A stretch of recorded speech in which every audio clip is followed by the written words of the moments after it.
knowing that we're just so close to Worlds is pretty amazing.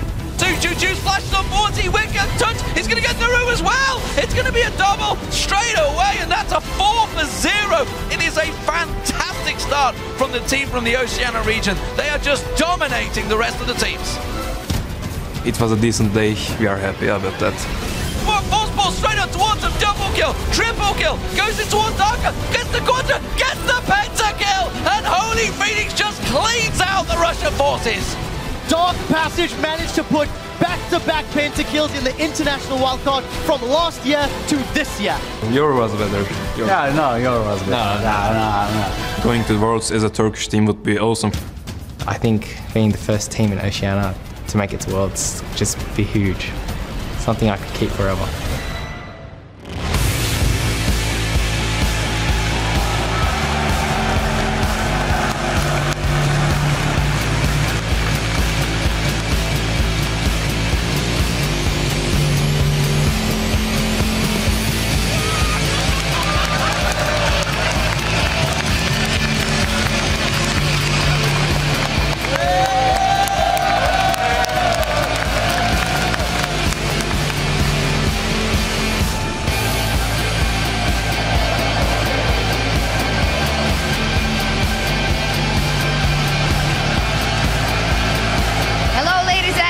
And welcome to day 2 of our continuing coverage of the 2014 International Wildcard and the European LCS Summer Playoffs, coming to you live from Gamescom in Cologne, Germany. I'm Evie Schok, joined by Lee D-Man-Smith and Martin de Fuscio Lunge. Now today is jam-packed with 2 best-of-5 matches where one international wildcard team will walk away with a spot at Worlds, while one European LCS squad will find themselves heading to the Spring Promotion Tournament. Now before we get to today's games, let's take a look back at yesterday, where Turkey's Dark Passage and Oceania's Legacy Esports clinched a spot in today's wildcard final. And well, Legacy Esports guys, they came out a fantastic 2-0, beating out in the very first game Dark Passage, who were the favorites going into it. Yeah, fantastic game. And actually they were 5,000 goal behind in that game, yet they managed to turn it around. They had a good couple of picks, that Alistair coming out as well. 3-man pulverizes non-stop throughout that game. Fantastic stuff, and they came back, and then they went on to win, of course, against Russian forces. So a 2-0 lead is the best they could hope for. Yeah, but we still have to say, early game, they seem to have some issues, especially against Dark Passage in the second game of the day, where they actually lost the game pretty early on and couldn't really come back. They're too far behind in goals, so still some things they had to work on for today's grand final. Yeah, they absolutely like to fight, and as you mentioned it, Dark Passage then coming back. They lost the first game versus Legacy Esports, but they turned it around. They cleared up their picks is what we heard, and then they just won the game, and they actually came out on top because they wanted a shorter time. Yeah, well, it just seemed like they got better and better after like the first game, a little bit shaky, the picks weren't really very optimal for them, and they talked about how they felt like they got outpicked and they couldn't actually do anything in the mid-late game. Adjusted it, fixed it, and looked just so much better like the later stages yesterday, especially the game against Legacy where they actually dominated them. And that's a big thing, honestly, because obviously today's going to be a best of 5, and adjusting to those picks is really what you've got to do. It's a worry for Legacy fans, of course, if Dark Passage have already maybe figured them out. Yeah, I was talking to Legacy Esports a little bit before, and I was like, are you nervous? And they said, we're nervous, but we're just going to fight. We're going to brawl. So I think it's going to be a great best of 5. And Dark Passage actually also provided our #1 big play of the day. Of course, that was Holy Phoenix and his heavenly pentakill. This comes from @Lobster667. Literally just shouted, "Pentakill" with food in my mouth. This was your most talked about moment. Damage dealers going in. Rip one, force ball straight up towards him. Double kill, triple kill. Goes in towards Darker. Gets the quadra, gets the pentakill. And Holy Phoenix just cleans out the Russian forces. Dark Passage managed to put back-to-back pentakills in the international wildcard. It just seems like whenever Holy Phoenix gets going early game, he will just get so many kills in the mid to late game and a penta. He might even get one here because he keeps playing Tristana and Jinx, so whenever he gets one kill, he will get the rest as well. He should have had one earlier. He got the quadra earlier on, but the jungler stole it. At least it stole it. So there could have been actually 3 pentakills in that game as well, because the top lane fabFabulous got a quadra as well. So we were very close to 3 pentakills in one game. Well, maybe it happens here. Remember to send your favorite moments from today's games on Twitter using that hashtag #BigPlays. Now, Dark Passage and Legacy Esports will meet again on the Rift today in a best-of-5 series to decide which team will head to the 2014 World Championship. And then the European LCS Summer Playoffs continue as the Super Hot Crew and Millennium face off to fight for their spot in the LCS. The winner will clinch a 5th place, while the loser will head to the Spring Promotion Tournament. And on Friday, it's time for the semi-finals between Fnatic and Roccat, and Alliance and SK Gaming.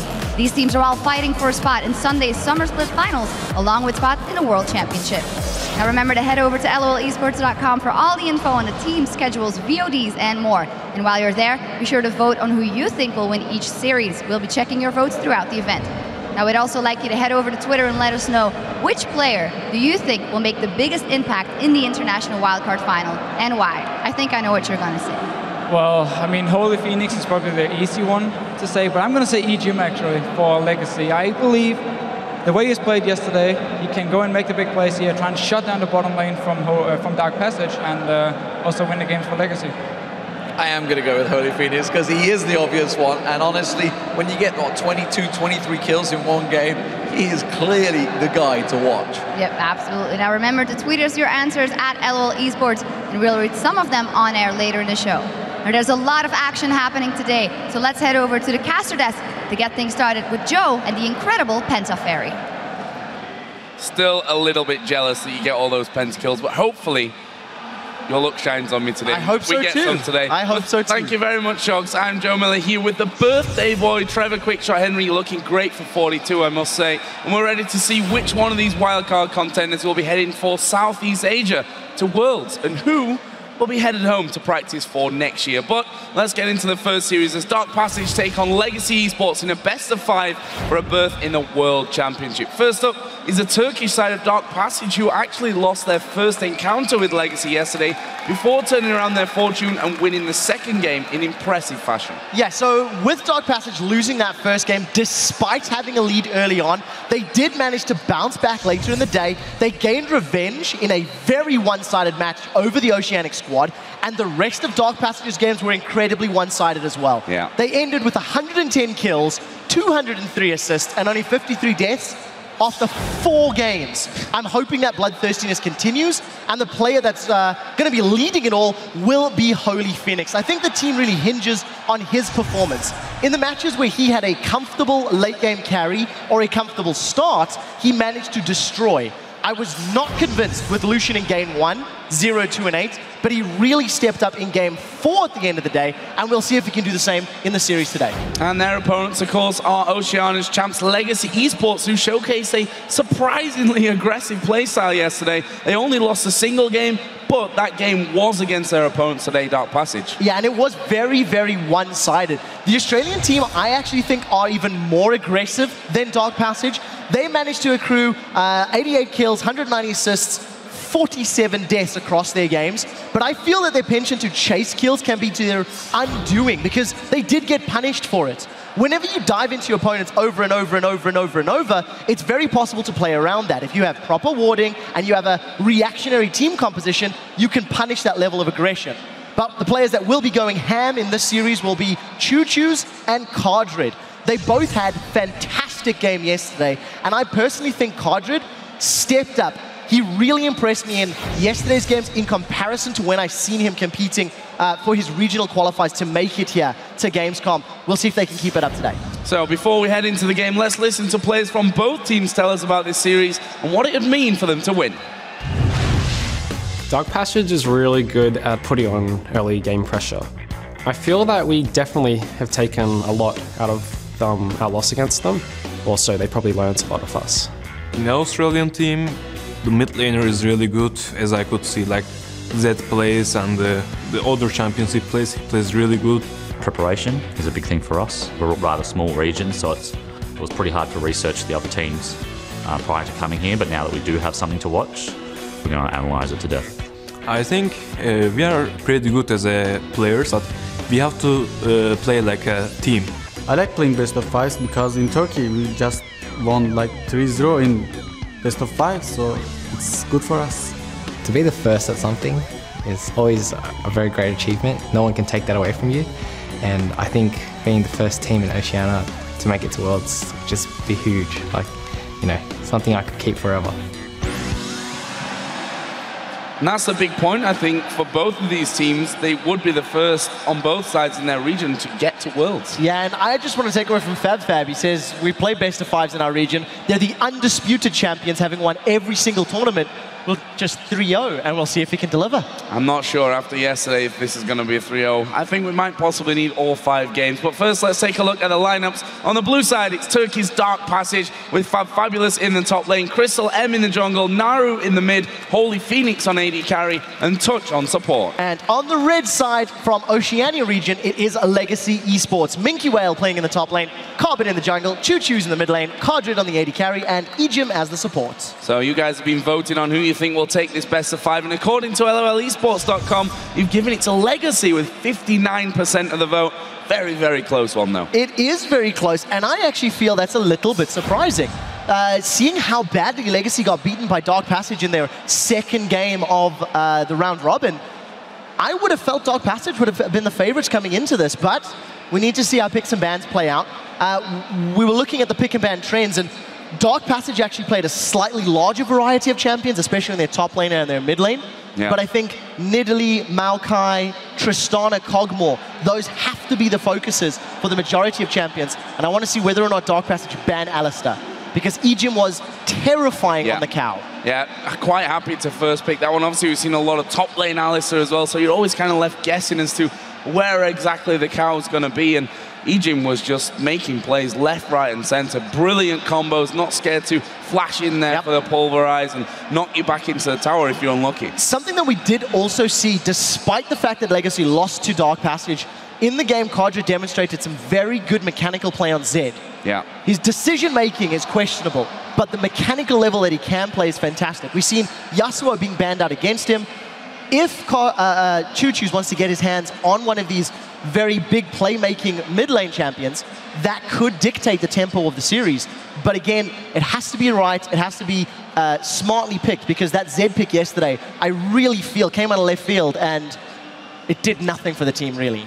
It didn't, but we saw moments of brilliance on him as well. The fact that now he was dodging stuff left, right, and center, making these, the most of Zed's abilities there, dashing off to the shadow to avoid ultimates and what have you. We'll have to see, though, because the bans are coming in. Zilean going to be banned out. They do ban the cow here, which, as we said, Ejim was just brilliant on yesterday. Rengar also taken away from Carbon, and I think 3 very solid bans out of Dark Passage. Other side, standard red side Kassadin, standard red side Maokai, I think we can say at this point, as well as that Tristana that Legacy didn't want to play against yesterday, but also that Holy Phoenix got his pentakill on. Yeah, very, very true. And very quick picks and bans, actually. In contrast to yesterday's games, but all of the teams in the wildcard were really taking their time, feeling out their opponents. It feels like nothing has been surprising thus far. Locking in the Lee Sin for Crystal M is just a big comfort pick. He played it 3 times yesterday with a single game on Jarv in the 4th. I am a little surprised that Kog'Maw was not picked up early on, because with Tristana off the table, you sort of feel like Kog'Maw is the next big go-to champion. If Holy Phoenix wants to try Lucian, he needs to be very, very careful that Lucian doesn't get outscaled by a potential hyper carry on the opposite team. And if we look at yesterday's second encounter that Dark Passage won, exactly the same bans as this game. Exactly the same first pick, and even the champions are very similar as well. We saw in that game, Lee Sin first pick, as is here. Nidalee came out for Dark Passage, as fabFabulous will get once again. They took Brown yesterday, but that was taken this time around by Legacy Esports. Orianna was on the field as well, so very familiar picks from both of these teams. Yeah, and there is one of those hyper carries just locked in that we were talking about. On the side of Legacy, they've taken Jinx away from Holy Phoenix. Holy Phoenix, he ran Jinx, he ran Tristana, he ran Lucian twice. But Kog'Maw's still up. So this could be Legacy saying, we're not sure if you like the Void Puppy, and we'll see if you're going to play it. And I think it's quite smart, denying it or taking that gamble. The one thing that I think Dark Passage need to ensure they continue to lock in is damage. Nidalee's going to build mostly Bruiser, and while she can kill people, it takes a very long time to do so. So I do think they need to make sure they lock in some more damaging picks for these last 2 champions. Let's see then for these final picks. Lucian, of course, was the choice for Holy Phoenix in their first encounter yesterday, which Legacy ended up winning. And to be honest, certainly if you compare it to his other games, the Lucian had very little impact in that one. will we see Twisted Fate coming in as well? With Nidalee, that's two very, very scary, not just mobile champions, but two champions that are going to cause you problems in split pushing scenarios later on. Dark Passage have got all of the makings of a heavy split push team. Nidalee wants to be drawing aggro in the top lane. Twisted Fate can jump in and get involved at any stage once he has got their destiny. And with a jungler like Lee Sin, you also have the possibility to get involved and make those picks even faster. The one thing that you don't really see on the side of Dark Passage is a very straight-up team fight team. If they ever get caught in a 5v5 scenario, they're not the best. They want to kite, they want to dart back and forth, in and out, and they're going to be relying on touch to put good flays down in good boxes. I also want to give some props to Naru. 5 games played, 5 different champions. Every single game he's played thus far in the wildcard tournament in Gamescom, he's played a different champion each time. Wow, final pick in here for Legacy is going to be Nunu. We actually saw them yesterday hovering over Nunu in that final game, but Carbon obviously having the Rengar band away against him. Nunu, you know, we've seen sporadic Nunu appearances across the board in that jungle role. Makes it very, very easy, I think, here for Legacy to be attacking towers when you've got the likes of Jinx who just shreds them. And then you get Nunu in there with his Blood Boil. That's very scary from Dark Passage. It really is. And if you ever get Nunu and Braum into the middle of multiple members of Dark Passage, the AoE slow from Glacial Fissure and Absolute Zero is going to be monumentally effective. If Irelia is able to get the speed boost from Orianna, and they can make sure they combo their zones of slow from both of the Freljord champions, it's going to keep Dark Passage in place. But the difficulty is getting them locked down. If Legacy are unable to track them down and place effective ultimates, I feel like Dark Passage may be able to run circles around them, and that's what they have to do with their team comp. Well, with the champions locked in, who do you guys think are going to win this series? Tweet at LOL Esports with the hashtag DP win or LGC win to let us know. Of course, it was Legacy who had the slight advantage, 59% I think it was in favor of them from the LOLesports.com vote. Might change around a little here with these different team comps to what we've been used to out of them from the last day. It might a little bit, and I think for this game, the initial lane swap, if one will happen, is going to be very, very crucial. Nidalee can make Irelia's life so difficult in the opening early levels of the game, and yesterday, we've seen it come to fruition. It was a double lane swap. We've seen Irelia being tower dove while dealing with a Nidalee, and we'll see what the teams decide to do. So here we go then into game for the first match of this best of 5. A spot at Worlds is on the line here as Dark Passage face off against Legacy Esports. How is this one all going to go down? For Dark Passage, you have to feel Naru, who's shown a lot of variation, a lot of ability to change on the fly, picking different champions, different styles of champions throughout it. ChuChuz himself in the mid lane on the other side, been fantastic so far. And are we going to be seeing a level 1 invade here? We've seen that these teams are not scared of getting involved in the early stages. Yeah, but there's a very, very good ward from Legacy, so they're going to see Dark Passage on the invade. And look at how Legacy are grouping up. They've got a 5-man. If Dark Passage continue, they're going to run into multiple members of Legacy. I do want to quickly highlight, Minkywhale has started with the Crystalline Flask. I believe he's going to be looking for the 1v1. That item is purely for sustain and to deal with the harass that fabFab's going to be putting down. So we'll see how the lane scenario plays out. I also feel if Cardred and Ejim can play aggressively, they should be able to punish Holy Phoenix and Touch, because the Jinx Braum combo is very, very strong. And add the Nunu in there, and you're having a few problems. We'll see how that one goes, though. It looks like we will be seeing the duo lane of Dark Passage headed down to that bottom lane. And seems like we'll have the mirror on the other side for Legacy as well. Braum and Jinx taking the long route around the jungle here. Will be coming into lane. So that gives us the standard lane starts. I'm really interested to see how Carbon really does here on Nunu, because, well, we know Nunu is a champion that can snowball. Yeah, and I just think the problem with him is if he doesn't get that snowball going, he's also a champion that can do absolutely zero. So it's a very risky pick, and I'm not entirely convinced, but we'll see if he can deliver. We'll see if he's going to make either of our blood boil. Wow, really pushing it there for that last one. It's your birthday, though, I'll let you off. And Carbon just finishing his red buff there. Down in his bottom lane, actually, Dark Passage being very aggressive to get that first wave down. Mid lane, Naru versus ChuChuz, definitely going to be an important one overall. ChuChuz going to do a lot of early harassment here. And he's doing a very, very good job. In terms of the trades, because of the auto-attack steroid that Orianna has with her passive, she should theoretically be able to beat Naru anytime they go head-to-head. And the zoning with the command attack is working in favor of ChuChuz very, very nicely. Top lane, as we talked about, FabFab should have the advantage, at least up until level 6 or until Minkywhale gets an item or two when he can try to duel FabFab. But for the time being, just a very safe defensive start for Minkywhale on this Irelia. Yeah, and fabFabulous not harassing as much as I'd maybe expect in these early stages onto Minkywhale where he can. And, you know, we've seen this often enough. Nidalee versus Irelia is not a strong lane generally for Irelia. There's a lot of harassment to be done just by those auto attacks and the ranged advantage that Nidalee's going to have. Mid lane, 15 to 14, very, very early in that laning phase, but they are currently level as Carbon and Crystal M going to meet up here. There comes the snowball, and not really going to do a lot to break that shield. No, not this time around.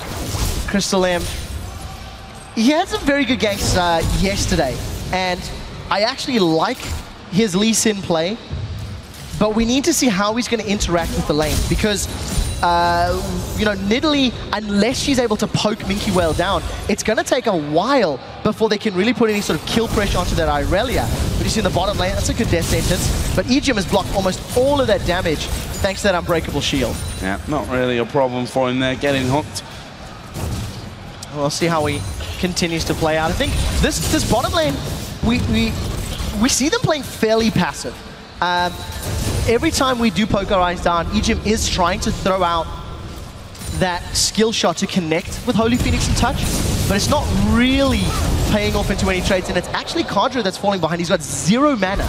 So if these fights were to break out, Holy Phoenix has got a small advantage there. See what Carbon can do here in the top lane. Gonna come through the brush. Nidalee quite far up the lane, so fabFabulous, we'll see what he can do. Obviously, got the extra mobility in there now, right from level 1, and he kind of just does a bit of damage there to Carbon, who probably just gonna have to turn away. Meanwhile, Naru in the mid lane getting very, very low as well. Of course, gone full utility in his summoner spells, running the Ghost and Flash combo, which means ChuChuz in a fight scenario there is gonna have the upper hand, that Ignite to finish off. Yeah, but I think that is it is just a systemic of the Twisted Fate pick. He wants to be impacting side lanes. He needs the mobility. And despite the fact that ChuChuz has been bullying him, it didn't actually equate into a very big CS advantage. So we need to see if ChuChuz does continue that level of aggression once he has his ultimate and looks for kills. Well, Naru has Destinied out of the game, so we'll get him straight back in there in a second and we can get this one back underway. Just having a quick client restart. So we're 5 minutes into this one. Gold in advantage for Dark Passage at this point. Only a slim one though, so we'll see how that one all starts to work out. Uncharacteristic, 5 minutes in, we've not seen 10 kills yet. Like yeah, I'm disappointed. I am very disappointed, and I think these teams need to step it up. You know, 110 kills in 4 games for Dark Passage, 88 kills in 4 games for Legacy. Those were some hell of exciting matches. But what we do know from Legacy is once they have an item spike, an item power threshold, they do go ham. Well, that's the thing, right? When it starts, it's not going to stop. Yes, if correct. Yesterday taught us anything, is that these teams are more than willing to just get in there and do the dirty, have a good fight. And I'm assuming that once they get there, once these items start coming in, that will be the case here as well. Just to quickly run through the lanes and how they're all working out. It's pretty even overall. Orianna slight lead over Twisted Fate in the mid, as you might expect. AD carry, though, that's where the real difference is. 10 CS lead so far for Holy Phoenix. Yeah, so I was anticipating Ejim and Kadra going a little more aggressive onto Holy Phoenix and Touch to try get some lane dominance down. But Kadrad's burned through all of his mana, so he simply can't get involved. He can't use his spell reel for any of those trades, and I think it is costing him a small amount of CS. There is a fairly large wave that's built up, so it's only 5 at this point in time. And Carbon sticking around. I mean, he's babysat Minkywhale for a while, and I think it's a smart call because Nidalee does have the advantage at the early stages of the game. And even with that extra pressure there, fabFabulous doing a great job as the Hawk just goes flying between the AD carry and support of Legacy.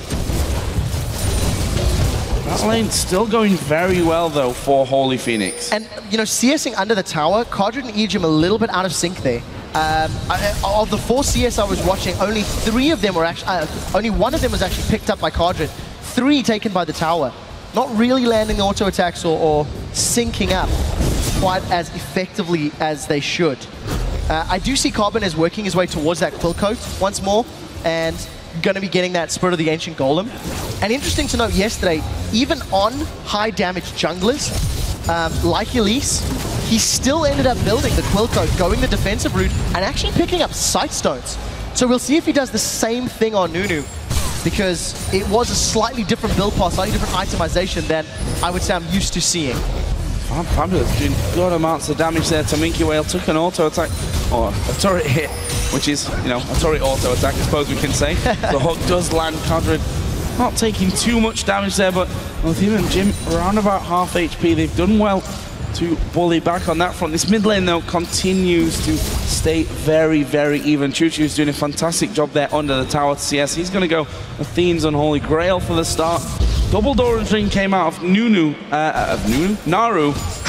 Nunu's on the other side with Carbon. We'll see where Naru decides to actually go. Could see him just basically going exactly the same path there and taking that extra mana regen, although maybe the magic resistant AP a little bit later is something that he's going to be more valuable. Yeah, the interesting thing about these 2 team compositions is they both scale very, very effectively. So it just feels like both teams are fairly happy to continue CSing. Minkywhale's taken a lot of damage there. Needs to be careful, because the moment fabFab goes into that Cougar form, should be able to look for that execute. And also, Naru now has Destiny available. So if any of these lanes begin pushing against Dark Passage, all of a sudden, Naru can look for opportunities to move around. But I think we also have to highlight the fact that Crystal M has been non-existent. He's not made any gank attempts or similar. Oh, this is bad for Minkywhale. fabFabulous going to go diving in with the spear. Will get the first blood. And 1v1s in the top lane at the highest level, you just don't often see straight out kills like that. No, that was just a misplay from Minky and very well played by fabFab. fabFab had already shown how much burst damage he had when he swapped into that Cougar form, and Minkywhale just stuck around picking a fight that he really didn't want. Earlier on, he did have the backup of a fairly large minion wave, but that was all dead by the time the duel started, and that CS advantage grown to 20 in favor of Dark Passage. Cardred did decide to stick around there, though. Again, mana pool completely depleted. Really having to use a lot of that just to stay in this one. Well, struggling, that's for sure. We've actually seen there the recall from Dark Passage's bottom lane. Is Twisted Fate gonna pop his Destiny, but actually he's just going home. Not quite sure what the plan was. There were a few champions missing, so that could have been a, Dragon check, potentially. But either way, first Destiny used. It is on a fairly high cooldown, over 2 minutes at this stage, 137 seconds with the blue buff. So, going to be a while before that threat is up. And you did see that both Carbon as well as Ejim moved towards Dragon, but they didn't have either of their carries really with them to try and challenge it, and they backed away. Minkywhale once again taking a bit of a beating on this top side of the map. Ejim gonna try and get in on towards Touch and gonna force a flash away as well as Nunu comes in. Crystal M going very, very deep. There's the Absolute Zero coming out. Does a full damage to Crystal M. He's gonna go low. Ejim will actually get that kill. But Holy Phoenix and Naru there as well. Wildcard's gonna bring Carbon low. Summon a heal will be used. Naru's still there to do the damage. Orianna gonna come across. Carbon surely gonna go down. They get a stun. Shockwave onto Holy Phoenix as well. He's gonna fall. And now they turn their attention over to the bottom lane again. Touch gonna go down to half HP. And in the end, it's all about Legacy. Yeah, while that's going on, there's a fight up in the top lane. Minky's in trouble. Oh, underneath his tower, fabFabulous goes low. Spear doesn't quite connect. Heal from fabFabulous as well. Are they going to go at this one once again? He's trying to land the spear in there, but the minions will block. Minkywhale has mana, fabFab does not. Minky's got to be so careful with this Cougar form. I think he wants to look for the execute, but this is so, so scary. Okay, bottom lane, 2-for-0 trade in favor of Legacy. They darted in and out of combat and had the support of ChuChuz. Dark Passage just could not execute. Oh, here we go, fabFab. I think he wants Minky or vice versa. He's come too close, though, and Minkywhale getting the sustain there with his ultimate. We saw Twisted Fate running heading up towards that top lane, but again, a simple 1 versus 1 in the top lane results in a kill, this time in the other direction. Yeah, fabFab was shaking his head. He was not happy with that one. And rightfully so. He should not really have stuck around, despite the fact he had that executing Cougar form, etc. But Minkywhale just had all of the sustain, so gonna jump over. Very, very good Transcendent Blades on the minion wave. So Minky ends up healing up with a flask, healing up with his abilities, and executes fabFab. Dark Passage have to work on their focusing in those sort of messy team fights, because they could have got more in the river fight if they had been able to focus the right targets. Just after those kills down on the bottom side, I actually realized that both of them went over to Egypt, who's now sat at 2-0-0 on the Braum. We'll see if he wants to get involved here once again. Needs to be careful though, because Crystal M is there. We are going to be seeing Nunu come down to that bottom side as well. Bloodboil goes on towards Cardrin. Lantern taken. Where is the slow coming in? Holy Phoenix in trouble as Minkywhale joins in with a TP. There's a TP on the other side, but that will actually be cancelled there by fabFabulous. So very, very well played by Legacy. They managed to pull the support of Carbon. Minkywhale teleports in behind Dark Passage, and it allows them to secure yet another kill. The thing you've got to keep an eye on, though, is despite the fact that Legacy have these kills, they are behind in a fair amount of CS in the top and AD carry role. Crystal M's thinking about the steal. We'll see if he's going to go in. And a couple seconds, that Sonic Wave's going to time out. I think that's smart by Legacy. Waiting for it, and then he jumps and stuff. Ah, yeah, he's already used his flash earlier on, used the safeguard to go to the ward. He's going to go down. Shockwave from ChuChuz, trying to connect onto Touch. Didn't quite have the right direction there. Touch is able to walk away. Meanwhile, top lane went down. And Minkywhale and fabFabulous once again having a brawl under the tower. Oh, there is Twisted Fate getting involved, and Cardrid completely out of position here. That's a free kill for Holy Phoenix. Yeah, really should not have been there. Naru was able to make use of that destiny the moment it came back up. And just like we talked about, Joe, the moment the fights start, they come thick and fast, because these guys have been just going at it for the last couple of minutes. And again, keep an eye on those CS advantages. Minkywhale is down 40 CS in the top lane. There's a 20 CS lead in favor of Holy Phoenix, and Carbon, the Yeti, has found the Cougar. Absolute Zero comes in, and he just leaps over. ChuChuz around the side, and fabFabulous going to be in a slight bit of problems here as the Ignite is used onto him, and that is going to be a kill. There is Crystal M though, trying to go in. ChuChuz going to flash away. Naru will join. Stun Card will get the kill. Can they get any more though? Irelia's coming down to help out, and Carbon is able to harass them away, but that will result in a 1-for-1. fabFabulous and ChuChuz going down. Yeah, so we did see the roam from Legacy. They managed to surround fabFab, but because they were playing the surround game, they were not grouped for the support that Dark Passage put down. So 6 kills to 3. Legacy still behind in gold, thanks to that creep score difference, as you can see on the graph. And I think Legacy need to make sure they grab some more CS. Now that they've lost 2 towers in the top and bottom lane, they should be able to try and manage those minion waves and make it riskier for Dark Passage to push deep into their territory. Carbon unable to really stop Naru here. He's done a good chunk of damage onto that outer middle turret. And final outer turret that's actually left standing here for Legacy. Needs to be careful though. The rest of the team started to move up there, but actually the bottom lane are just going to help out with that blue buff pickup, so no real danger for Naru in that middle lane. Destiny will be coming off cooldown in just a few moments as well, so far been pretty impressed with Naru in that Destiny, being in the right place at the right time. Yeah, barring the first one, the second one was definitely good. And we need to see how he uses it to try and punish Cardrid. Oh, there's so many people. ChuChuz is in trouble. Yeah, in more than trouble, I think. The stun into an easy hook, and actually using the shockwave there to try and stay alive, but not going to help him, and that is a kill over for Crystal M. His first of the game. Looks like this tower in mid lane is down, though. Yeah, there's not enough members of Legacy to defend, and also the reliable wave clear is with ChuChuz. Carbon and Cardrid, they've got to be a little careful. Egypt's been caught. Oh, into the box as well. Half of his health disappears. Absolute Zero going to come down. There is a kill onto Touch. Nicely done by Cardrid, and now they're going to keep chasing the slows from that rocket, the zap, and of course the snowball, and in the end causing them to run away. Some of the heal was actually burnt there by Holy Phoenix. Naru going very deep, just trying to catch on to Carbon. Gets him low, not a kill though. That was a very good example of how powerful the ultimates are from Carbon and Egypt.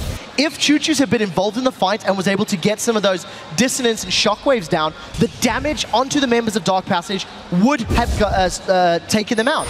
Because you've seen, pay very careful attention to the Glacial Fissure from Egypt. He's going to throw it down in a second, and Carbon instantly starts channeling the Absolute Zero.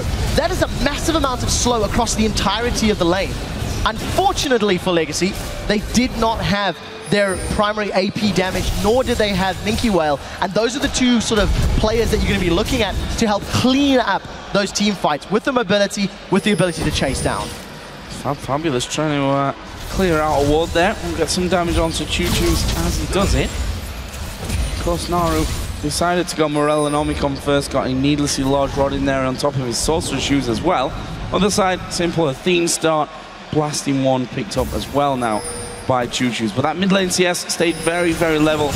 Top lane is a bit of a different story, as is the AD carry role as well. Definitely going in favor of Dark Passage there. Yeah, it is. But thanks to the kills and the Dragon, despite being down 3 towers, Legacy are only down 2,000 gold. With their composition, they're actually not doing too badly. The only thing they need to be careful of is giving up these inner towers and too much of their jungle. Because if Dark Passage continue to pressure and continue to gain map control, that's how they can close the game out. Here's another fight going. Well, trying to bait them in there. Absolute Zero again, going to come down. And there's Twisted Fate coming in. Stun card goes on towards Carbon. God bursts the damage from the wildcard flashing. Holy Phoenix going deep. Gets himself one. The hook on Tweejian will get them a second. ChuChuz now coming around, but you have to feel just a little bit too late. Yeah, Legacy should not have picked that fight. It was a mistake. They need all of their ultimates. fabFab and Minkywhale continue to trade. And Egypt did not have his Glacial Fissure up. They needed that. Minkywhale may have fabFab. And may looking like it could turn into a certainty. They both flash simultaneously. fabFab manages to get away though. That was ridiculous reaction speed. Minkywhale almost anticipating that flash and going with him. Unfortunately, not able to get in range to land any more spells. And the risk for Legacy, despite being down a small amount of gold, is losing control of their jungle, losing control of their buffs. If Dark Passage ward up effectively and begin to take control of the map, that's how they strangle Legacy out of the game. That's how they deny them their resources and deny them the farm. But they need to play the ward game much better than they did yesterday. Yesterday, Dark Passage only purchased 55 wards. Literally half of what Legacy purchased. Legacy picked up 111 wards over the course of their games. So we'll keep an eye on that. For the time being, Dark Passage do have fairly solid warding, but not in their opponent's jungle, where I think they need to be more proactive. Really, Dragon going over again to Legacy, so they've got a very good hold on that objective. We're about to hit that 20-minute mark, so let's run down how things stand. Just a 2,000 gold difference, 3-0 up in towers are Dark Passage, and you have to feel those Dragons, and of course the 7 kills that are on the other side as well, really keeping Legacy in this game. But they need to start getting something their way. They need to start taking those towers again to really level up this game and try and pull ahead. Yeah, I think Legacy are just going to be looking for those team fights. I mean, the thing that helped them beat Dark Passage yesterday was very aggressive plays from Egypt in the mid game.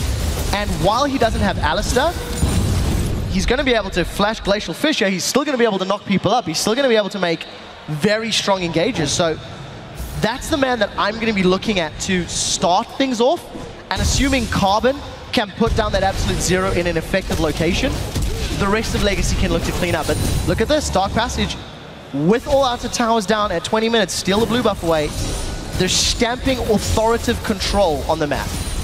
And you already see that fabFabulous trying to get that split push in action, pushing up the mid lane. Minkywhale, the one that's actually gone there to stop him. Naru will move down onto the bottom lane as well. So really trying to utilize their composition here to pull Legacy all over the map. Still, I think Naru needs to be a little bit careful if ChuChuz decides to go all in onto him, especially since that death cap is almost done. Hook comes out, not quite landing though. So I think I want to keep my eye on fabFab. Yesterday, when he did play Nidalee, I felt like he could have done more split pushing, but I also think it's a little bit of an unfair criticism because they got ahead and then he just stuck with his team, right? So he was looking for team fights.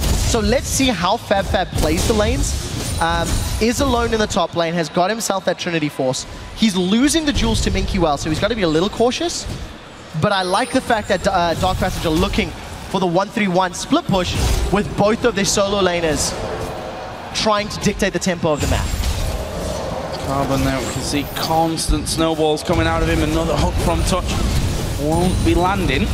Not sure they'd really have the damage there to follow up onto Carbon as well without Nidalee or Twisted Fate being involved.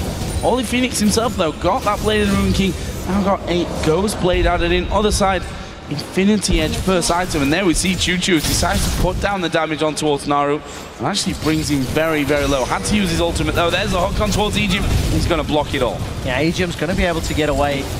You know, it kind of feels like Legacy maybe want to make something happen, but the threat of that Destiny from Twisted Fate, despite the fact that he is low in HP, he can join the fight to spam out those wild cards. So we've got a grouping in the mid lane. We see Crystal Lemurs roaming towards the bottom. If ChuChuz gets caught by either Lee Sin or Twisted Fate, there's going to be trouble. And there's Crystal Lemur going in. He's going very deep on this one. Going to go underneath the tower. Actually decides to flash away. And why is this so? ChuChuz just dived in on top of him. They get one kill. Meanwhile, Holy Phoenix getting himself onto the rampage by taking down Minkywhale. So this time round, Holy Phoenix is making the Lucian work against Legacy. They not only grab themselves a kill, but they also grab the first inner turret of the game and pull even further ahead. It's now a 4,000 gold lead. Legacy are starting to lose their grip on this match. fabFab is going to have a tough time defending the tower though, so let's see if Legacy can secure their first tower of the game. Uh-oh, Twisted Fate's going to get involved. They're actually going to go on towards Cardred. Can they finish him off though? Holy Phoenix at the back, losing range on them, and Carbon really keeping him out as the absolute zero going to be used. Cardred very, very low. Carbon low as well. There's the kill though on towards Nara, which gets the excitement going for Cardred, and he's able to, with that, walk away. Meanwhile, Minkywhale now joining into the fight as well. Jim going to go low. He will fall in the end. Holy Phoenix now unstoppable. There's another kill for Touch. Minkywhale in all kinds of problems. The hook was a little bit wide, let's call it. And it's Minkywhale being chased down now. There is the Q from Lee Sin connecting. Good flash over the top from Minkywhale, but fabFabulous followed through and swiped him down. Another terrible fight for Legacy. They didn't have Minkywhale with them. They didn't have ChuChuz with them. Yes, they were trying to push the tower down, and unfortunately for them, Naru was able to jump in. Legacy stuck around, they committed to the fight, and they ended up losing 4, only securing 1 kill in the trade. Dark Passage have not given up though, and they're continuing to siege up, and we do see Legacy are going to be able to at least defend this tower, but I think they're maybe looking for more. Holy Phoenix, they're doing the damage to Carbon and then flying away with the help of Touch's Lantern. And he's 5-2-5 now, Holy Phoenix. And we've seen what happens when this guy gets rolling once he starts to get a few kills. Let's have a look at that one again, starting off with Twisted Fate coming in.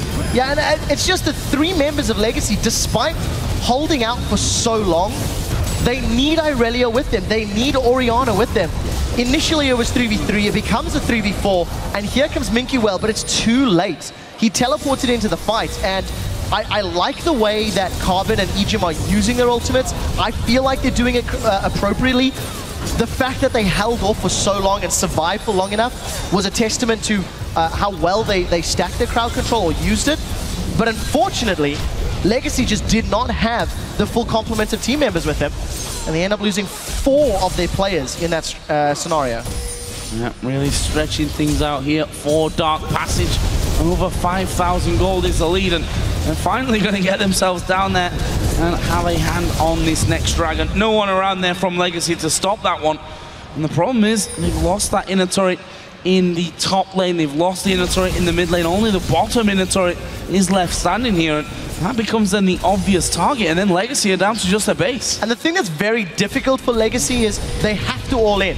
Because if Dark Passage gets an inhibitor turret, with the spears from Nidalee, with the wild cards from Twisted Fate, and then a culling every now and again if Holy Phoenix wants to, Legacy can just get poked away from the tower, and then they simply can't engage. And while Braum and Orianna can be seen as hard engage, if they mess up a Glacial Fissure or Shockwave, it's very difficult for them to continue that team fight. So we need to see how effectively they can start these fights, and if they can have everyone. They're going all on touch. And that was a pretty simple kill. Took 2 ultimates though. Shockwave now down. Super Mega Death Rocket also going down from Cardred, but gets them the kill. Meanwhile, Minkywhale is over on the top lane, managing to get that turret down. Funnily enough, the first one of the game there for Legacy. Yeah, and I think Legacy are going to need to look for more towers if they want to close this gold gap. Minkywhale, he's got a Frozen Heart Spirit Visage fab to deal with, and he's not in the mood for a duel, instantly retreating. Decent swing. Remember, this all comes from using those ultimates to kill touch. Dark Passage no longer have that peel and protection that they need for their mobile champions. And Legacy, they claw a small gold gain back, but they still need to do a lot more work to close the gold lead that Dark Passage have built up. ChuChuz also just scouting out his own blue buff, which has now been stolen 2 or 3 times in a row. Always a good thing to be able to pull off there from Dark Passage's side. Means that Nidalee will have a blue buff, means that Twisted Fate will also have one as well. And Legacy probably need a few wards down in their own jungle if they're to do anything. Yeah, I think for Legacy, they need to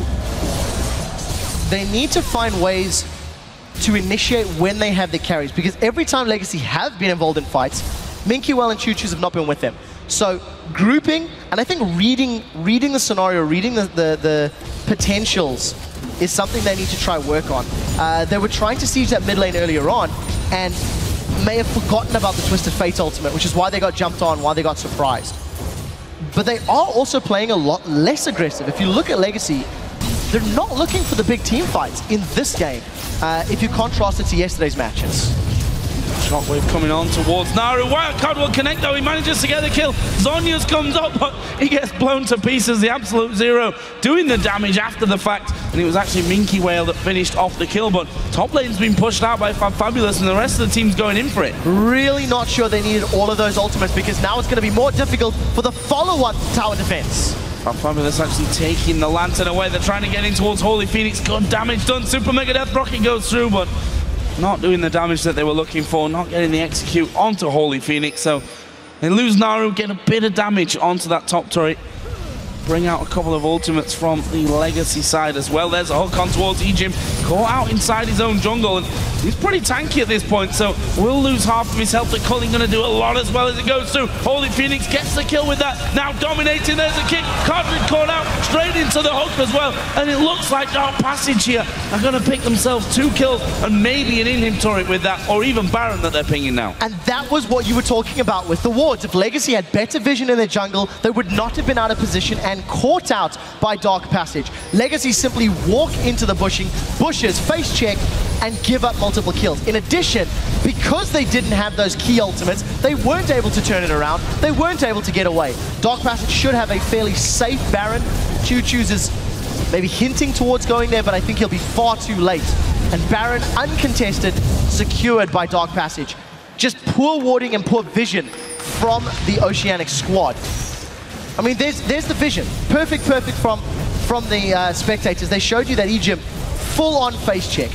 Didn't anticipate it. There's no Absolute Zero from Carbon. There was no Glacial Fissure. If Ejim had his ulti, he could have prevented Dark Passage chasing him down. And a very, very good death sentence onto Kadra just to, you know, seal the deal and guarantee the Baron. That was very Shooker Nif-esque and kicked straight into the hook coming out. Chris LM once again showing that he is a big playmaker for this Dark Passage team. And that leaves them pretty damn far ahead now, closing in on a 10,000 gold lead. Look at Naru's items, despite going down a couple of times here. Death Cap Zhonya's, Morella Nomicon. He's an item ahead. His opposite number there is Legacy finally do get a few wards down on the top side of their own jungle. It's able to secure a red buff for the AD carry. I'd like to see Dark Passage going for the 1-3-1 split, because the only real reliable, safe wave clear from Legacy is Orianna. Yes, you can rely on Kadra to use those rockets in the range, but it's not ideal because of the threat of being caught out. So if Legacy are pulled apart and ChuChuz is defending one lane, it allows the rest of Dark Passage to get some damage on the other lanes. So I like the fact that fabFab is pulling the attention of ChuChuz bottom and look at the rest of the team in the other lanes. It is the smart way to play it, and use the regen from Baron. So you can take some poke, maybe take a turret hit or two while you get some auto attacks down, and then just continue playing the split push game. That's exactly what they're going to do. fabFabulous taking the damage from Orianna, seemingly not really caring about that. And we are going to see a Destiny coming into the back. They're going to go for ChuChuz. Shockwave will bring him in, but that's not going to be enough to save his life. Zonya's used by Naru at the back. The absolute zero doesn't really do all that much, but there's a super mega death rocket. Cartridge manages to get a kill. There's the culling coming through. A lot of it going to be blocked out there by Unbreakable. I don't think they're going to keep chasing either. They got the slow onto Crystal M, but no follow-up. Okay, so they trade 1 for 1, and fabFab is continuing to split push. Minkywhale, he's looking for a fight, though. The support of Crystal M is going to instantly turn him away. I'm not sure if the tower dive was 100% necessary if Dark Passage are unable to take towers, because look at how effective fabFab is dealing with Minkywhale. He's split pushing. The same token, though, it is the wave clear that's denied from ChuChuz that may have opened up all of that tower damage. So I don't know. It's a bit of a opinionated call whether you think it works or not. There's another Dragon for Dark Passage. Not a challenge in sight from Legacy. You actually saw Infinity Edge there picked up as well for Holy Phoenix. So he is very, very scary. Got almost 2,000 gold to spend at this point. 1,200 on the mid laner, 1,800 on the top laner as well. So extra items going to be picked up. Looks like Guardian Angel is going to be next on the cards for Holy Phoenix. fabFab just bought a BF sword. So he's got Frozen Heart, Spirit Visage, Trinity Force, and a BF sword. We'll see what that gets upgraded into, but for the time being, nobody's really been able to 1v1 him. And as long as fabFab is pulling the attention of Legacy, that's their key into this matchup. I felt that Nidalee may have been ban-worthy, but if you looked at Legacy's bans, they took away Maokai, Kassadin, and Tristana. So giving fabFab Nidalee was a bit of a calculated risk because they took everything else off the table that was very, very scary in their eyes. Well, that's a funny thing, and one that they have to at some point let through because of only having 3 bans. Nidalee goes through, and fabFabulous says, yes please, does incredibly well with it so far. Maybe a consideration in the next game for Legacy as to whether they let that Nidalee go through, or maybe even try and get it onto Minkywhale in that next game as they move over to blue side, but we'll see about that later on. For now, Dark Passage looking to crack the inhibitor circle turret. We knew what you meant. We knew what you meant. Trying to get onto the inhib turrets, and again, they're just going back to the split push. Destiny's available, Hourglass is up. We'll see if Naru wants to try to do the tower dive into ChuChuz again, and then lead to some tower damage. But I just think the siege power of their poke is quite strong. So just trying to find an opportunity. It appears to be it's all in fabFab. Holy Phoenix and Naru have not really made much of an attempt to get on the towers. But look at the damage that fabFab's put on Minkywhale and how little has really been returned. Yeah, Minkywhale just going in there and he's like, you know what, I don't actually do damage to this guy. That could be a worrying trend if I'm to somehow hold on to these inhibitor turrets. Meanwhile, Naru is now getting into more of a split push position. Touch going to come through as well. It was a fairly obvious hook, and there is Naru just going to Zonya straight through the shockwave and takes the lantern to safety. Yeah, so ChuChuz shockwave not available if a fight were to break out. Not massively impactful if Carbon and Ejim are able to put their ultimates down properly. But as you can see, Dark Passage are not presenting a real opportunity for Legacy to engage upon. And they're just going to continue playing the split push role. We do see that Minkywhale forced to use his ultimate to wave clear, and right now, Dark Passage are grouping themselves up. There's a recall from Naru, but he does have Destiny, so if he does want to join the fight, he can get in fairly quickly. The rest of the team is quite happy to join fabFabulous on that top side, get some more damage onto the turret. You need to be a little careful here, do Legacy. You've shown already that they'll quite happily jump in. Meanwhile, Crystal pushing out that mid lane as well. Good move from Ejim to block most of that damage, but Carbon already took the brunt of it, down to less than half HP, will be forced to walk back into base.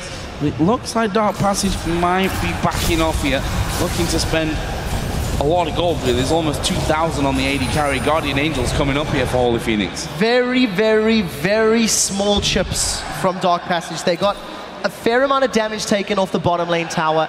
That's sitting a little above half. They got a little bit of damage on the top lane tower. Oh, they're going in on Naru. Oh, and it's constant slows here from Jinx, from Nunu as well. There is a zap coming in. Naru actually will pop his ghost, but I don't see him getting away from it. There is Absolute Zero. Naru decides it's time to use her Zhonya's. In the end, though, they just pile on.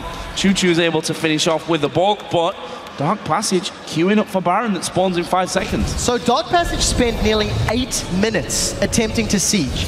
They had Baron, they went for the tower dive, they did not get any of those inhibitor turrets down despite taking a lot of HP off 2 of them. We'll see if Legacy can get in time. I don't think they will. Baron should be secured quickly enough because fabFab simply doesn't have the speed to get in there, and now all of a sudden Legacy, they have been looking for a fight, but they can't pull it off. Dark Passage grabbed the second Baron of the game, and I think they're just going to go back to this extended siege, to be honest with you. Minkywhale getting aggressive on this one, but didn't really have the rest of his team there within range to do anything about it. Follow up with those slows. And fabFabulous just up on this top side, just going to continue that split push roll. ChuChuz finally going to get a blue buff back here. We'll see how that impacts them. You see that they've backed away here of Legacy to deal with fabFabulous pushing the top lane. And unfortunately, because Legacy, have lost complete control of the map, they are so far behind in CS, they are still 14,000 gold down. But Dark Passage don't have a team composition. Oh, that's a massive hit on Cardred. And Holy Phoenix can afford to be a little more aggressive here because of that Guardian Angel that he picked up on his last round home. And there is the moving towards that turret, trying to get in there to finish that one off. Egypt actually stepping forward here, looking for a possible ultimate, but decided against it. Meanwhile, surprise, surprise, fabFabulous on the top side of the map, going for it once again. Gonna take a lot of damage. Here comes Twisted Fate. Carbon's gonna be the target. He's pretty damn tanky at this stage, though. And there is a Shockwave. Gonna pull in 2, including the AD carry. Bad news for Holy Phoenix. Super Mega Death Rocket comes through, but ChuChuz has gone so low that he has to back away. 3 of the others are at half HP. Everybody from Legacy's blown their ultimates. They've caught Egypt. Oh, and it's gonna be followed through here by Crystal M, and he manages to flash out there as well. 1 man down. ChuChuz did heal himself up so he can get back to the fight. The hook almost connecting onto Cardred there as well. Will they be able to hold on to this turret, though? Very, very impressive from Touch, managing to get that Mikhail's Crucible heal onto Crystal M. It saved his life. They've hooked Minkywhale. I think they're going in. Oh, they're going to try and burst him down. There's a lot of damage, but no finisher in the end. Crystal M and fabFabulous going very low. Double kill comes in. Holy Phoenix can have his GA popped, and you have to feel just going to go straight down afterwards. Everything piled on top, and there is a shutdown from ChuChuz. And that is exactly why Dark Passage were not grouping for the last 10 minutes, why they were not presenting a potential team fight. Once Legacy have Irelia as well as Orianna on the front line, they're able to run Dark Passage down. They do grab themselves 3 kills. They're going to get a tower, claw back a small amount of gold. But the problem for Dark Passage is their composition's not team fight based. I was trying to make a point just before that dive in the middle lane really started off the whole fight. Dark Passage do not have a team comp that wants to 5v5. They want to play the map. They want to push the side lanes. The trick for them is figuring out how to get more damage on the towers, because they've used 2 full Baron buffs and not taken an inhibitor turret despite sieging for that extended period of time. Yeah, the other problem for Dark Passage is that they were all dead, but now they've respawned. There's a Shockwave. Wow. Naru uses a very quick Zhonya's as fabFabulous is going to get himself one. Can they get any more from this? Stun card onto Carbon. There's a lot of damage coming his way. Have they got the finisher? Surely fabFabulous has got enough. He does have enough, and he's now dominating at 7-2-6. Infinity Edge critical hit melting through ChuChuz. fabFab hasn't stopped yet. He's going to continue chasing back. He's the one that may get turned upon. Chomper's down, but fabFabulous doesn't run in. And yeah, Cardred's dead. He's just completely out of position there. And that is going to be 3 men down. And this is what they probably needed to actually crack this inhibitor turret ring. And they will manage to take this one down. Inhibitor should follow as well with 3 men down. Dark Passage might even go for a push on the Nexus turret. Again, greed from Legacy. They got the kills, they survived. Egypt's going down. He didn't even get his ultimate off to slow Dark Passage. With 4 members down and ChuChuz 10 seconds away, they're going for the Nexus turret. Joe? And why not use that chance that it's there? Minkywhale, meanwhile, being caught out. They're going to pile the damage his way as the first Nexus turret will fall. Minkywhale is going to go down as Naru gets a killing spree. ChuChuz was poured in. 3-man Shockwave, but I don't think it's enough here. They're focusing that Nexus as Carbon gets his ultimate instantly interrupted. Nexus goes down, and Dark Passage win game 1 and move a closer step to Worlds. Legacy got greedy. They managed to win a team fight after defending 2 Baron buffs, after descending the onslaught from Dark Passage. They took towers in the bottom lane, Minkywhale teleported, he had the support of ChuChuz, and they were going for an inner turret.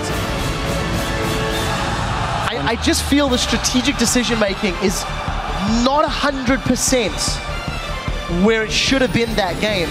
But a bit of credit to Legacy. They did dig deep, they did defend for an extended period of time. The question is, though, best of 5 here. Dark Passage, we have to say that one was 40 minutes and 39 seconds. Felt like the longest game we've seen from Wildcard. Yeah. It may very well have actually been the longest game that we've seen from Wildcard so far. Just showing that these teams, despite that crazy fight play style that they had yesterday, this was a completely different setup for Dark Passage. Yeah, it really, really was. And they demonstrated an understanding of how to play it. They did play the split push well. They did control the map. But they didn't really know how to finish the game. It kind of felt like that split push idea. They were like, we've got 85% of it licked, and we just don't really know how to break those inhibitor turrets. And then on the other side, Legacy, I really like the Nunu Brown combo. I actually felt like they stacked their ultimates effectively, but just being over-aggressive. You know, every time they did win a fight, oh, we'll go push mid lane. Oh, Twisted Fate's there. We've kind of forgot about him. Oh, let's go push bottom lane. Ah, Twisted Fate. We kind of forgot about him. It just felt like they were maybe underestimating the turnaround potential TF brought to the table. And we also have to say, because it's a best of 5, that Legacy by no means out of this one. I mean, if you look at the scoreline from that 22-16 overall, very close in terms of kills, but that split push was too much for them. We did see them say, okay, we have to do something about this. Let's fight. They got kills, and they ended up pushing down a lot of turrets for it, but just stuck around too long. I actually really like what Legacy did in picks and bans. I feel the Jinx lock-in was incredibly smart, because we did not see Cogmore coming out of Holy Phoenix yesterday, and Tristana was banned. So I like the pick and ban theory that they've done, at least for the red side. I want to see what Legacy do on blue side in game 2. Well, 1-0 for Dark Passage. Now let's send it over to the analyst desk for a breakdown of game number 1. Thank you very much, Joe. And yeah, gentlemen, as Trevor said, very smart lock, and maybe that Jinx, a good comp coming out of Legacy Esports. Before we went into the game, what were your thoughts on it? Sorry, just to grab this one for it. I know you're excited about it. Go for it. So I like the teamfight potential of Legacy's comp, but I didn't actually like the idea behind it, because Dark Passage showed yesterday they were the better team in the early game. So their tactic coming into the game was, we're going to pick a strong 2v2 bottom lane, we're going to pick a strong one-on-one top laner, and we have Twisted Fate in the mid lane to then snowball the 2 lanes as well. Which meant, once Legacy locked in their teamfight comp, they were weaker in the top lane, at least in the start. They were weaker in the bottom lane as well, and ended up losing both towers in top and the bottom lane, fell behind in gold, and once Twisted Fate hit his level 6, he could help assisting the lanes as well. So it was a risky tactic from Legacy, but if they survived the early game, gone to teamfights, it could have worked out. It just didn't. And looking at the lanes themselves, obviously that top lane pairing, we saw Minkywhale losing it. That's the 3rd game running now he's lost out in that lane. And you got to wonder, because Lee Sin was first pick, so Nidalee was available to him. Clearly it seems to be a champion that he doesn't play, so they may well have to ban it away, because fabFabulous is really good on that champion, it seems. You know, we saw the duel at the top lane, and then just suddenly got caught out. The burst damage, was not expecting it, and then caught out. Managed to just about score a kill back on him. That delayed things, but that's about all it did. Yeah, absolutely, and very impacting for the rest of the game as well, because Nidalee basically just went where she pleased, even though Aurelia was able to kill her maybe later on, but it never really got to that point. She could always divert attention and let their team just push. Yeah, so once Aurelia got her Trinity Force completed, she started really winning the one-on-one fights. But then as soon as we got some tank items on Nidalee, she became stronger again, and Aurelia kind of lost her mid-game power spike. And then in the variant, we just saw the last 20 minutes, every time Minkywhale tried to jump on Nidalee, he did no damage. So yeah, you can maybe push him back a little bit, but he will always get out sustained in that case, and we just saw the tower take some damage, and then fabFabulous jump back to the tower again and again, and Minkywhale couldn't deal with him in the end, and they had to send up someone else. And again, the whole idea from Dark Passage was just this 1-3-1 split push, where Holy Phoenix was sitting in the mid lane, and you had, of course, Twisted Fate in one lane, and you had Nidalee in the other one, and you just push down every single lane, and you just look for picks every time you had the chance here. So again, they played it smart, because they did manage to win the lanes. They got the standard lanes as well. If Legacy wants to play teamfight comp, and wants to play against Nidalee in this case here, they have to force a lane swap. And how do you do it? Well, you have to go in and do what a Dark Passage is doing against Legacy. Get the deep ward, spot where the dual lane is going, and then swap around it. Otherwise, they might be in for the same deal here. Lose the bottom lane, lose the top lane, and then you're just too far behind to actually team fight. Yeah, and D-Man, as we got further in the game, Legacy realized we are behind here, and what does Legacy do when they're behind or when they're in front? They fight, but they should have just maybe waited it out a little bit more to see if they could come back in this game. Yeah, fight, fight, fight. It's all they seem to want to try and do. And we saw it yesterday in the second group stage game against Dark Passage. They went for that crazy fight down the bottom lane, if you remember it, and it went a little too far. They probably should have backed out, but they went back in. Well, they did the same again here in the mid lane, and they just all piled down there. It was kind of a case of, okay, we have a rush comp, we can pile down this mid lane, it's great, we're going to catch out. But again, like you said, lack of warding. They didn't realize basically Dark Passage was just setting a trap. A few had gone back to base, 2 were waiting in the bushes, and they pounced. And let's actually take a look at a replay of that mid-game where Legacy tried to go in, tried to set things straight, and saw, well, we can have someone here, we can just pin him down and kill him easily, but it didn't go that easily. Right, so sadly, the clip we have right here, we don't get to see the items just yet. But at this point here, Orianna has a lot of gold. Actually running from base, death cap is not completed yet. So Twisted Fate at this point is actually almost 2 items ahead of Orianna in this case, and therefore also a lot weaker. And of course, because you have TF ult, you join the fight instantly, Orianna has to run from base. But let's just start rolling it here. Carbon is very low on mana, and we also have to notice, now we get a pentakill, and now we get the fight. But anyway, we have to... Well, it's like a remix. It's like version. flashback. It is a good remix. I mean, that's just that may well be a flashback of what they will get with Holy Phoenix getting a pentakill. It may well happen again. Could have happened. But make your point. Anyway, so the point was here. Legacy at this point is already very far behind in gold. They're behind in items. They're also picking a fight against the TF who has ulti, so he's joining in with their own mid lane and won't be able to join. Carbon was very low on mana. He only used his ult. And yeah, he was in a perfect spot in between them with 3 members around him with the AD carry, but he had no mana, so he was just like stood there. It's like, I don't know what to do. I can't do anything as Nunu. And more importantly, Carbon, Kadrid, or the AD carry, was not basic attacking. He just wasn't attacking at all. He was Jinx, and he was running back and forward. He didn't know what to do. It was just a very risky decision, and it's again also them saying we are behind in gold. We feel like we have the better team fight anyway, because our comp should be better team fighting. It just doesn't work that way, especially not early game and mid game where you are so far behind in gold. I mean, comp kind of becomes irrelevant all of a sudden because, oh, this guy has 2 items more than me. He's going to be stronger no matter what. Yeah, Dark Passage was very far ahead. So far ahead, they broke the replay, but we're going to see what they can do here in the next game. We need to take a quick break, but we'll be back in 3.5 with Game 2 between Legacy Esports and Dark Passage. Don't touch that browser.